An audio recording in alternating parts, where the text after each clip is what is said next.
Ari Rabinovich is off this week, but Fil Martino is filling it at the Business Center. Hello, Phil. Good to see you. Hello. How are you? I'm doing well, thank you. Let's talk about Valentine's Day. It's 2 days away. We know Valentine's Day and chocolate go hand in hand, but that could be costly this year. You know, you just want to say I love you with chocolate, but it is not cheap. Let me tell you, it is not cheap. So it's to do with the cocoa prices. So they are soaring. So last Thursday, Hershey said it would cut 5% of its workforce after historic cocoa prices dampened fourth quarter earnings and would be passing some of the higher costs along to consumers. Cocoa futures have jumped 40% since January, and sugar and labor have also become more costly.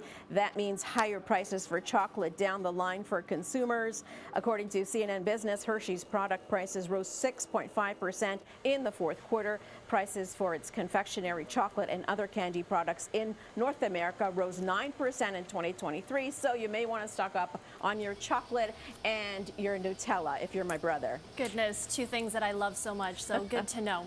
All right, chocolate isn't the only food costing more these days. Shoppers are also being forced to make difficult decisions in the grocery store, Phil.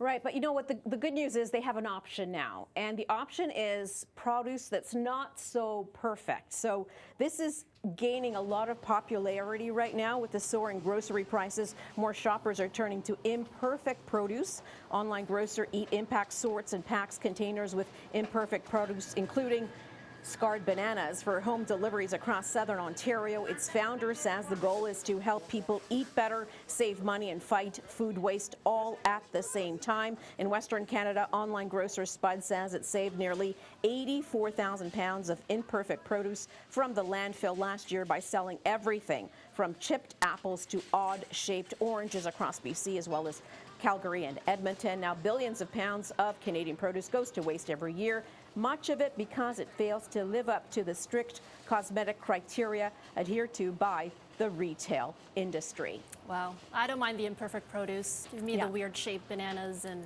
lemons. I'll take it.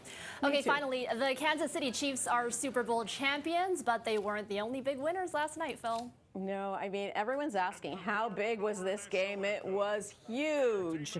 Aside from the nail-biting overtime win by the Kansas City Chiefs, a halftime show by Usher, and an appearance by superfan Taylor Swift, it was very big, especially money-wise. Advertisers paid over, about $7 million for a 30-second spot during last night's broadcast. The Wall Street Journal reports that the game could set a record. The broadcast may surpass the 150 million viewers who tuned in last year, making that the most watched show in U.S. history. It also says the NFL may also profit from its growing ties to sports betting. Wagers were expected to surpass $23 billion.